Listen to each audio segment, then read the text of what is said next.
This is Warren Vanderhill interviewing Tom Steiner for the Muncie Jewish Oral History Project 2 at the Blue Bottle. Give him a plug for that. This is December 27th, 2002. Tom, I want to begin by thanking you for your willingness to do this. I think it's a pretty interesting project, and I'm really happy to have you participate. Let me begin by just asking you a general question. Why did you decide to come to Muncie? What other options did you have when you were considering coming to open a business? Well, quite truthfully, Muncie was our fourth choice for a location.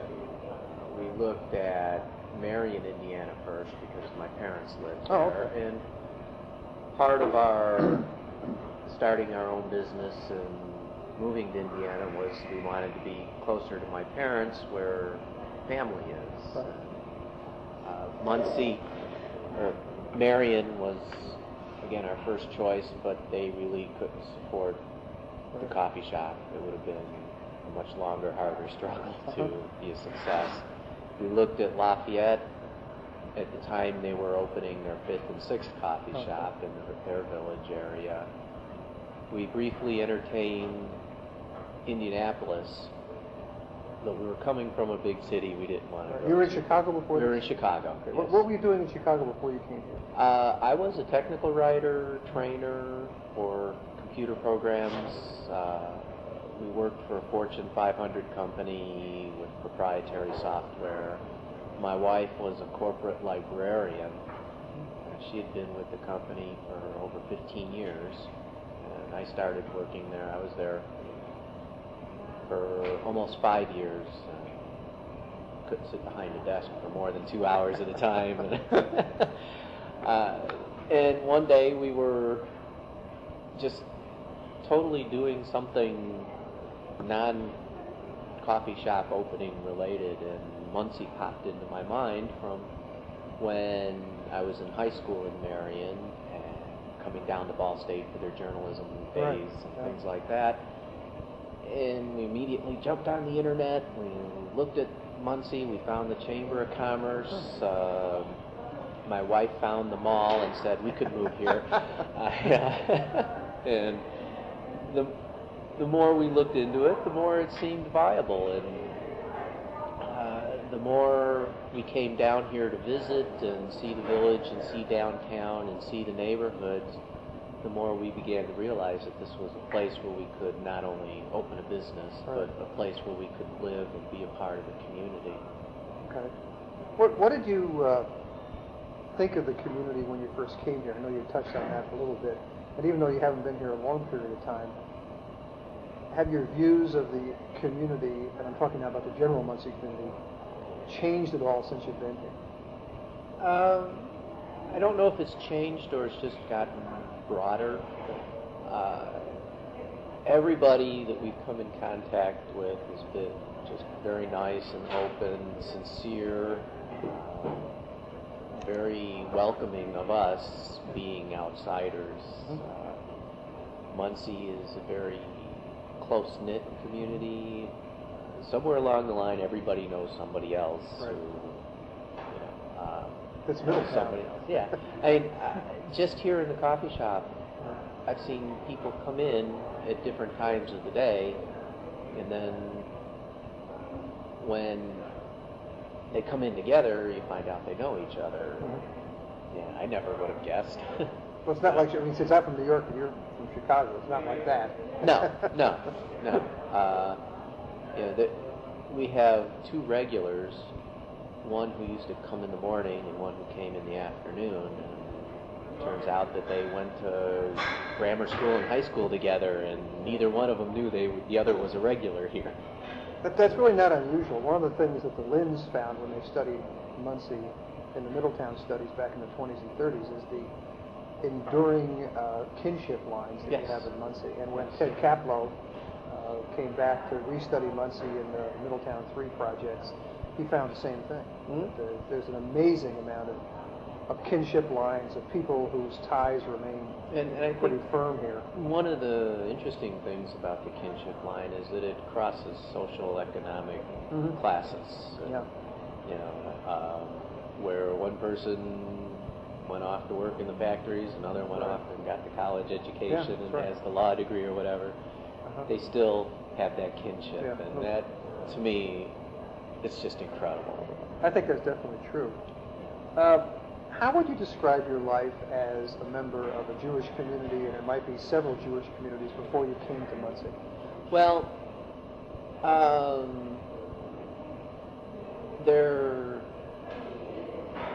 I really didn't get back into the Jewish community until I came down here. There was a 20-year hiatus of not really practicing any religion at all. And two things I found. When we started going to the temple, everybody there, the friendliness, the camaraderie, the acceptance, just the open arms made us feel very welcome. And the fact that my wife is not Jewish, and several of the congregants, their spouses aren't Jewish, so it was very comforting to my wife that this was the case, and it made her feel much better about being down here. And, the other thing I found, that when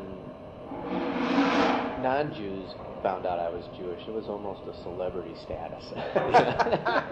Not like Chicago or New York. No, not like Chicago or New York, no. But it was interesting that right away people just had these questions about being Jewish, and a lot of the questions came from the pastors and reverends and whatnot that come into the shop. They're just so interested in Judaism. Well, that is true. And a lot of the customers that I've talked with, they're just genuinely want to know about what it's all about.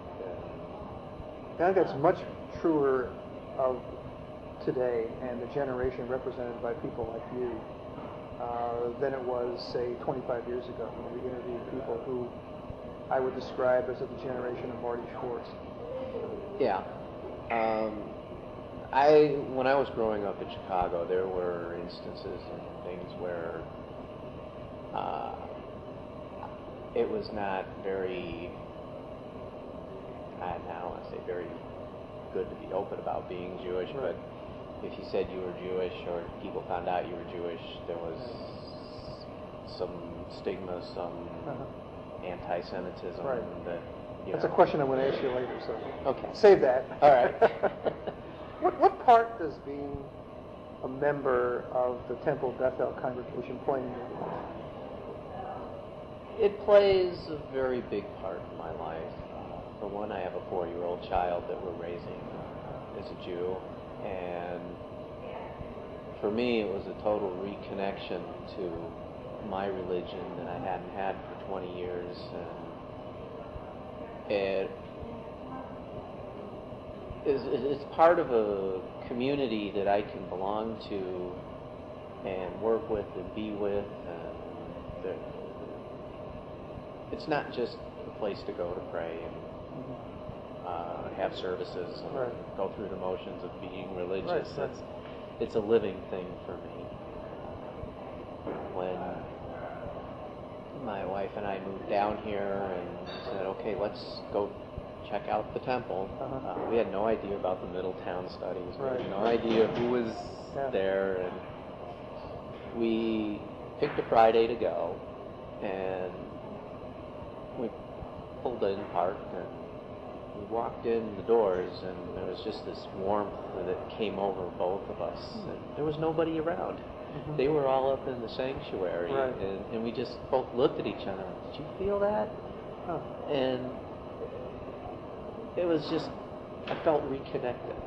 And we went up to the sanctuary, and Richard Walter was the first one to see us. Oh, yes. So, good person to be the first person to see. And he is just a truly phenomenal person. And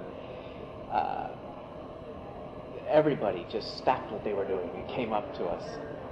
Wanted to know who we were and what we were doing, and if we were just visiting. Yeah, right.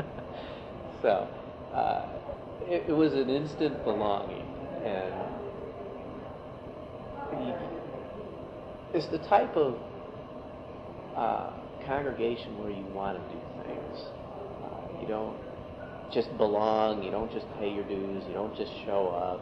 It's not like a congregation in the Chicago area that has 5,000 members, Right. and you have to wait in line to get tickets for the high holidays. Right, right.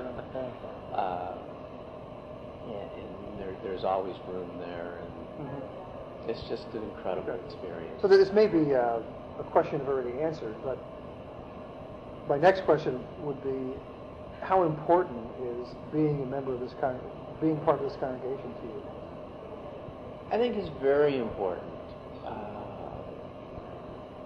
because it gives me a sense of grounding and a sense of belonging in Muncie as a whole. One of the big things that Christine and I really talked about and wondered, would we be viewed as outsiders just coming in to make a living and take our money and go, or are we going to want to be and work towards being part of the community? And this belonging to the temple has really helped that part. The way to do that. When my colleague Dwight Hoover and I did these interviews for the first time almost 25 years ago, one of the major issues that we talked to, as I call it, the generation of Marty Schwartz, to those people about, was relationships between Jewish members of the Muncie community and non-Jewish members of the Muncie community. And the question I'm asking each of the people who are part of this study is whether or not you feel, even in the short time you've been here, that question is really worth asking anymore. I think that it is worth asking, based on the revisionists trying to rewrite the Holocaust. The fact that a lot of the Holocaust victims are slowly dwindling. Right. Like World War II people. Like World War II people. And just, anti-Semitism is such a nasty thing, and it's, as bad as racism against blacks or anything like that. Well, you've mentioned that twice, so let me just pick up on that, which is part of this question. I mean, again, in the short time that you've been here, although you can reflect back on the time you, lived in Marion or Chicago, I mean, have you or members of your family, either there or more significantly for this study here, ever experienced any overt or covert anti-Semitism? I think it would be more ignorant anti-Semitism. When I was in fourth grade, I think, there was this girl in my class that blamed me for killing Christ. And I had no idea what that meant until later. But, and she, I don't think she really knew what that meant. So I think it was more out of ignorance than anything that's happened to me. Down here, I haven't had anybody blatantly come right out and say anything. Through the course of conversation with several people, we'd be talking about something, whether it be something business or financial or whatever, and they would come up with the expression, we tried to Jew them down or something, and a couple people would catch that, and you'd see them start to say that, and then they'd say something else. But other than that, I have not personally experienced any anti-Semitism here. I think more people are asking, why don't you believe in Christ than anything. Yeah. Well, I think about that more because when you deal with the generation of Marty Schwartz many years ago, that these were people that had to deal with, they couldn't buy homes in certain areas, They couldn't join certain clubs. Right. I mean, so there were real covenants, restrictions that people knew about, and they were thrown in their face. And so I guess now, in 2002, getting on to 2003, I'm posing the question to the participants in this study, because I'm really wondering if that kind of relationship between Jewish and non-Jewish members of the larger Muncie community ever comes up in any conversations that you had or any dealings that you've had. No, other than the little incidents like that, I have not seen or experienced anything like that. How do you view the future of Temple Bethel?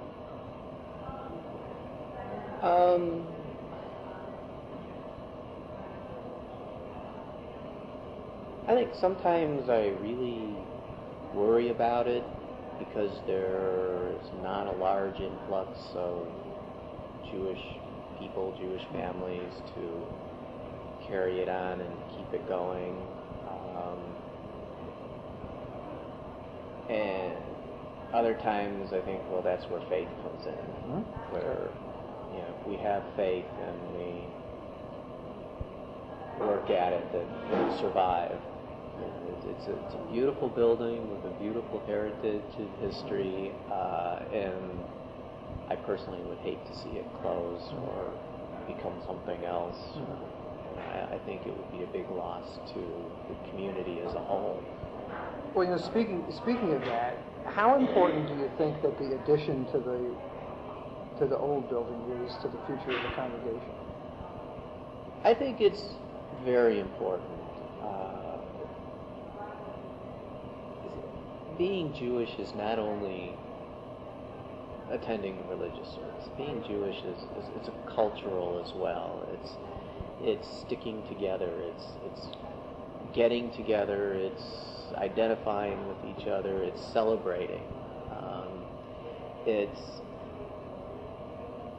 celebrating life being good. It's celebrating survival. It's celebrating the growth when there is growth in the Jewish community. I mean, and then the community room is a beautiful place to do that. It's a very large room, but it still has that comfortable feeling. Yeah. It's a warm room, as I've experienced it when I've been there. I think that the two architects who did that are friends of mine at Ball State. I think they did a wonderful job. They did. And it shows that we can be a growing community as well. I've been seeing a lot of churches have been adding on and growing as well. And the last church I was in that put on this huge addition doesn't have that warm feeling. Oh, that's true. It's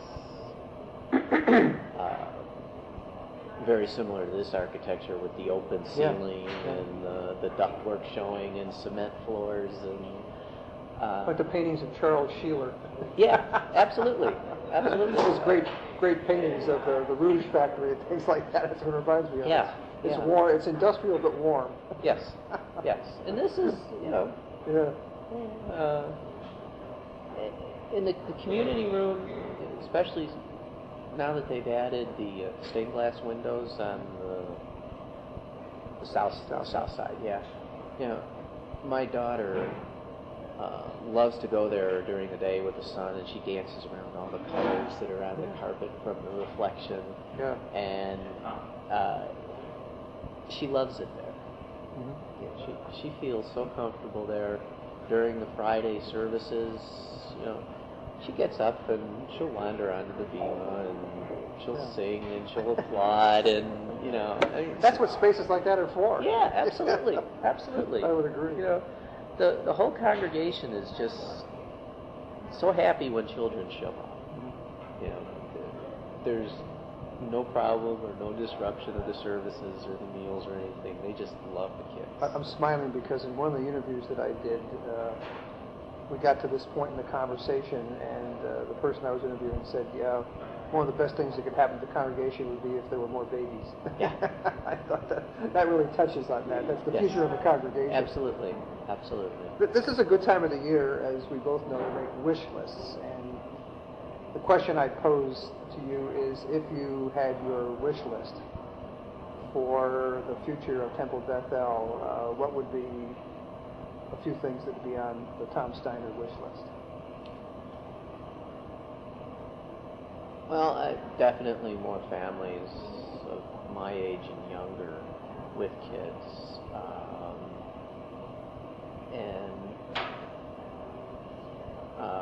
The wish list that I have would be that, I could really do something that would benefit the temple and help it survive the coming years. Really try to do what I can there. I go there, I'll shovel snow, or I'll hang a picture, or things like that. But if there was something I could really do that could say that this will help keep Temple Bethel going in the future. Well, one of the issues that came up a lot 25 years ago, and has come up certainly some in the conversations I've had with other people I've interviewed, is the matter of a full-time rabbi. Mm-hmm. And I'd like to get your perspective on that, because this was an absolute burning issue when I did these interviews 25 years ago, and it certainly seems like a very important issue today. I think that a full-time rabbi would probably help attract a lot of the Jews in the community who don't go to Temple Bethel. From my understanding, there's a very large Jewish faculty population that don't go to services. Yeah, right. I think a full-time rabbi would definitely attract other people to move into Muncie. Mm-hmm. The student rabbis, I really applaud them. They've got a hard job to do. Yeah. But I think the congregation is looking for not just book knowledge, but practical knowledge and experience. When I came down, we had this great student rabbi, but because I was coming back to the religion after all these years, he could answer my questions with knowledge and with what he's been learning, but he didn't have the practical experience of time to really answer the questions the way I needed them answered. Yeah, I think about it a little bit from the standpoint almost of saying a congregation ought to have a spiritual leader 24/7. Yeah. Well, we do with Larry Prancer, to a degree. But I think they're looking for that, the elderly rabbi with,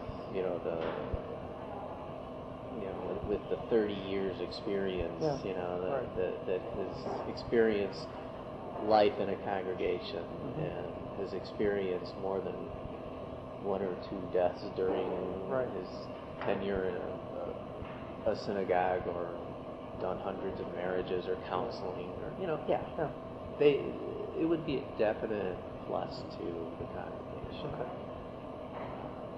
Anything else you'd put on your wish list? Gosh. Here's your big chance. Well, I would just the means financially and physically to endowments, things of that nature. And every year is a struggle for dues, but yet every year we manage to make it through.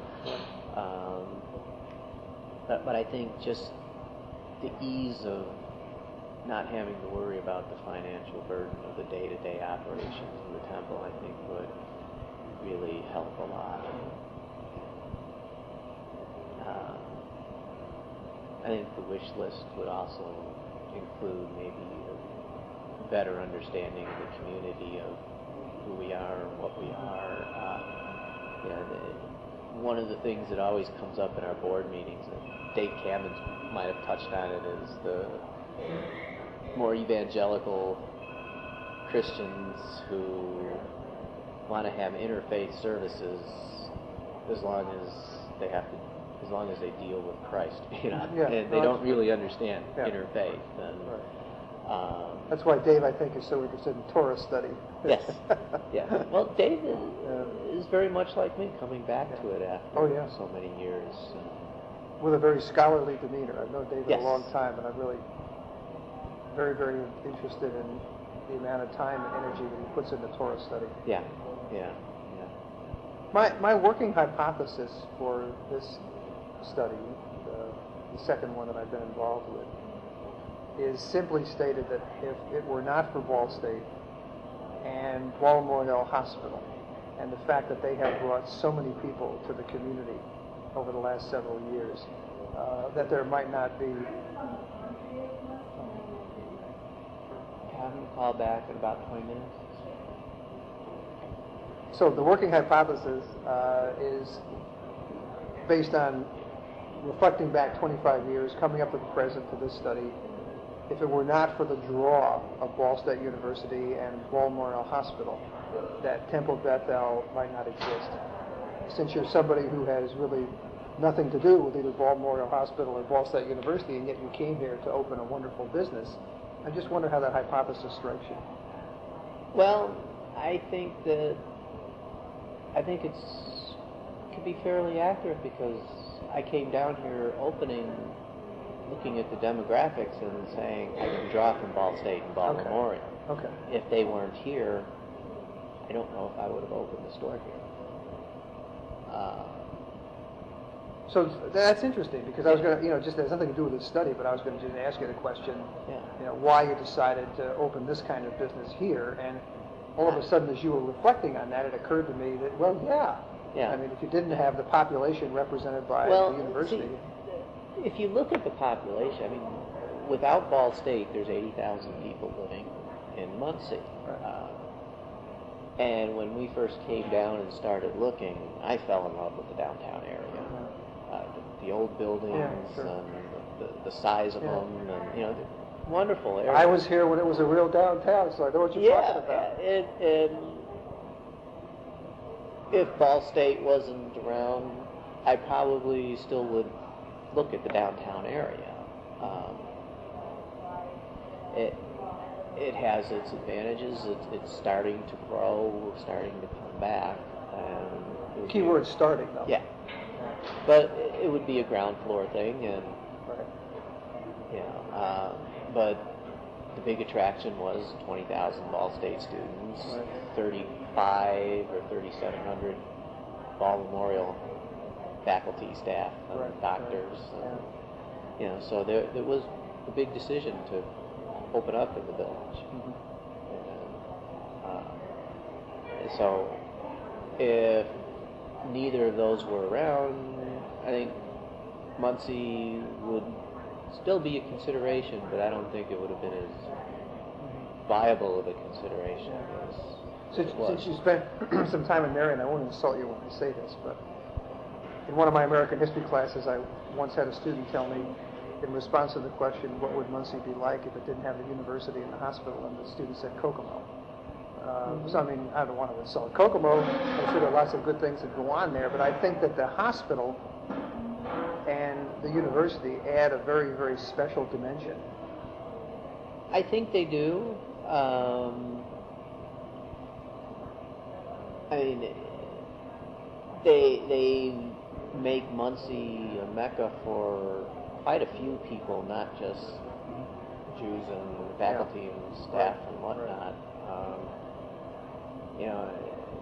It makes possible things like Minnetrista. Yeah. And it makes things possible like the Paul Foundation and things like that. I can see, Muncie would just be another central Indiana town without it. Right.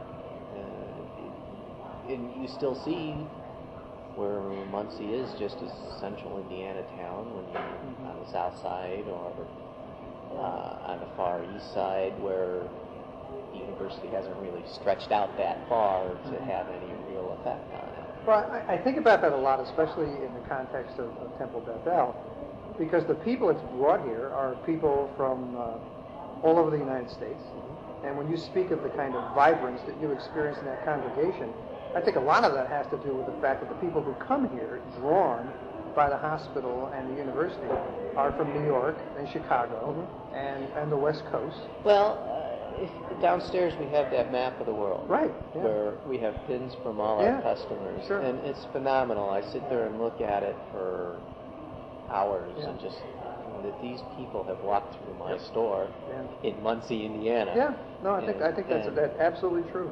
And yes, I know the hospital would like to draw more people because I guess they're short-staffed. Right. And, especially nurses. Yes. Yes, especially nurses. And I think one of the things that will help Temple Bethel is that Ball State has raised their standards for graduation and raised their standards for admission, and they're bringing in a higher quality of people. They're attracting higher quality of professors, and so I think that will have a big impact in the long run on the Temple. I think that's true. As we start to see the campus grow. I mean, it's going to grow right here across the street from me. Yes, you're going to have the shadow of a parking garage here in the not too distant future. Well, that's down there. Yeah, but then think of all the music that will be in that lovely new facility that's going up absolutely down the street as we speak. Absolutely. And when I first came down, I started hearing of how, there's this big division between the university and Muncie. There's this big division between the north side and the south side. There's this big division between here and there. And I really, in some aspects, I really see that. In other aspects, I really see where everybody's trying to break that down. Yeah. I think you're right. I came here 37 years ago, and it was much more pronounced then than it is now. And I think the university, I've been part of it, has really made great strides in the past 10, 15 years to try to become much more involved in what I would call positive town-gown relationships. Yes, yes. And it has to be that way because, does Muncie want to be a university town or a town with a university in it? And of which there are many in the United States. Yes, yes, yes. And I can't see one not surviving without the other. Yeah, I would agree. Right now, what the most I see it is during the summer when the students are gone, business drops down. So I need to find a way to get the community to come to the village. Well, Muncie isn't a summer lure. I fought this a lot when I was provost because we try to find ways to make our summer school much more attractive. And I had a person on my staff for a while who said, well, the problem you've got is you don't have any rivers and mountains. And when people think of places to go for a summer school, which is to go to another campus than the one where they may currently be enrolled, they think of going to Colorado or Montana or L.A. or New York or something like that. Yeah. I had an employee here who dropped out of Ball State to go to a community college in Colorado where he could take classes in skiing. Yeah, sure. Yeah. Oh, I know. My daughter went to school there. I know what that's like. So, that's fine. I don't have a problem with that. But I really think people are shortchanging themselves when they don't really look at a college or a community and see that it may not have mountains or may not have big lakes or whatever, but there's a community here that is vibrant and strong. Well, it's got people. Yeah. And I think that's really the key, whether it's the university or the temple. Yeah, exactly. I did not know, the stature of some of the people until I really started, talking with them. Roger Mallets. Oh yeah. First, his musician. Yeah. And he's here in Muncie. Yeah. And that says a lot about. Well, you're right. There really are a very large number of Ball State faculty who have come here, especially in the last 15 years or so, who have national class, if not world class reputations. Absolutely. And oftentimes, a lot of the local people aren't aware of that. No, they're not.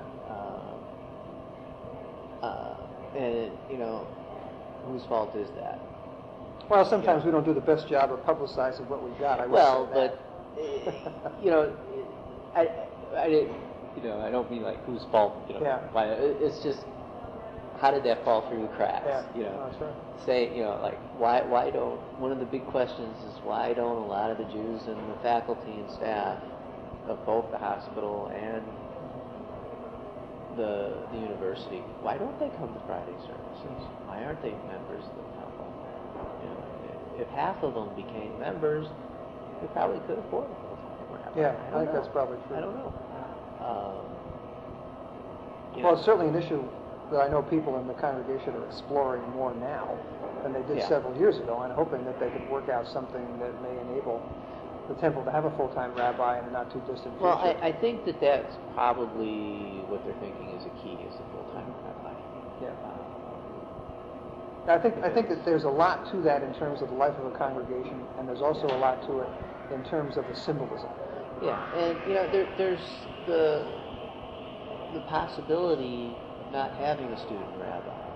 Yeah, I know that. My parents up in Marion, I was talking with my mother, and she says, we're not getting a rabbi this year. And I know. because there just aren't any. Yeah, it's a program that's not a guarantee for the future. I know that. I didn't know that until I started talking to people for this project, but I'm certainly more aware of it now. I think Muncie has a good reputation with the student rabbis that come in that, I guess we treat them okay. Yeah. And so students want to come here. And my parents got a rabbi at the last minute by default because there was a student rabbi that was going to a community in Michigan that ended up hiring a rabbi, and so there was an extra student rabbi. So happens. Yeah, it happens. But they were really worried about that. Well, I think that's important. It has a lot to do with Hebrew Union and what they decide will be part of their program as far as their outreach is concerned for their students. And they've got limited resources. Yeah. Well, is there anything else you'd like to add? I really have appreciated your time and your candor. Hope I added something. Yeah, you definitely have. But I both Christine and I have found a lot more in the Muncie community than we ever thought we would. We were a little worried at first of just, not being accepted as being the outsider for a long time, but that hasn't happened. Well, I don't think you're an outsider anymore. I think you're really a part of the fabric of the community, Tom. I like to think that we are. That it wasn't, but it wasn't just us. It was the community's acceptance of us. That makes me feel real good, and makes my wife feel real good. Well, the temple's played an important part in that acceptance. Yes, it has. Because you look back in history where people move around. The first thing they do is find a church. Yeah, right. When people were finding out I was Jewish, and I said, "Well, what temple do you go to?" I go, Temple Bethel is the only game in town. Yeah, that's right. It's not like Indianapolis where you have several choices. Yeah. Or certainly Chicago or New York. Right. And I feel very lucky and fortunate that the Jewish community is as vibrant and alive as it is.